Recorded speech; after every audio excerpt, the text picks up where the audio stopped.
আমি এই কোর্ট মানি না, এই কোর্টের আমি বিচার মানি না। আমি কিন্তু হিন্দু না মুসলমান। সবসময় বিতর্কিত মন্তব্য করে আলোচনায় আসতে পছন্দ করা বিএনপি নেতা ফজলুর রহমানের এবারের মন্তব্য কেবল আলোড়নই সৃষ্টি করেনি, তাকে পৌঁছে দিয়েছে সরাসরি আদালতের দরজায়। আমি এই আদালত মানি না, এই আদালতের রায় মানি না, এখানে শেখ হাসিনার বিচার হতে পারে না। সম্প্রতি একটি টক শোতে বিএনপি নেতার এমন উক্তিকে আদালত অবমাননা হিসেবে দেখছেন প্রসিকিউশন। তাই তো বিএনপি চেয়ারপারসনের সাবেক এই উপদেষ্টা ও কিশোরগঞ্জ ৩ আসনের সাবেক সংসদ সদস্য অ্যাডভোকেট ফজলুর রহমানের বিরুদ্ধে আদালত অবমাননার অভিযোগ করেছে আন্তর্জাতিক অপরাধ ট্রাইব্যুনালের প্রসিকিউশন। ট্রাইব্যুনালের এখতিয়ার নিয়ে চ্যালেঞ্জ, আদালতের নিরপেক্ষতায় হস্তক্ষেপকারী অভ্যন্তরীণ বন্দোবস্ত রয়েছে বলে দাবি ও প্রসিকিউশন প্রসঙ্গে অবমাননাকর মন্তব্য। এই ৩টি কারণে ফজলুর রহমানের বিরুদ্ধে অভিযোগ তোলে প্রসিকিউশন। 1 বছরের বিনাশ্রম কারাদণ্ড এবং আর্থিক জরিমানা করতে পারবেন। গত বুধবার আন্তর্জাতিক অপরাধ ট্রাইব্যুনাল 1-এ এই অভিযোগ উত্থাপন করেন প্রসিকিউটর গাজী মনোয়ার হোসেন তামিম। অভিযোগে তিনি জানান, একটি বেসরকারি টেলিভিশনের টক শোতে ফজলুর রহমান ট্রাইব্যুনালকে অস্বীকার করে মন্তব্য করেন। তিনি বলেন, এই ট্রাইব্যুনাল আমি মানি না, এটি শুধু 1971 সালের যুদ্ধাপরাধের বিচারের জন্য গঠিত, এর বাইরে কোনো বিচার এখানে হতে পারে না। প্রসিকিউটর গাজী মনোয়ার পরিষ্কারভাবে উল্লেখ করেন, ট্রাইব্যুনালের এখতিয়ার শুধু যুদ্ধাপরাধেই সীমাবদ্ধ নয়, এটি মানবতা বিরোধী অপরাধ, গণহত্যা, যুদ্ধাপরাধ এবং ক্রাইম এগেইনস্ট পিস সব ধরনের আন্তর্জাতিক অপরাধের বিচার করতে পারে।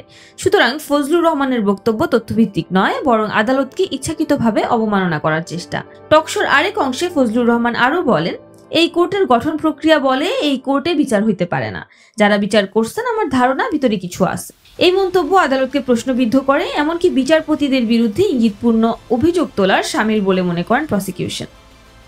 তিনি যুক্ত করেন, একজন জ্যেষ্ঠ আইনজীবী ও সংসদ সদস্য প্রার্থী হিসেবে ফজলুর রহমান তার কথার পরিণতি ভালো করেই জানেন।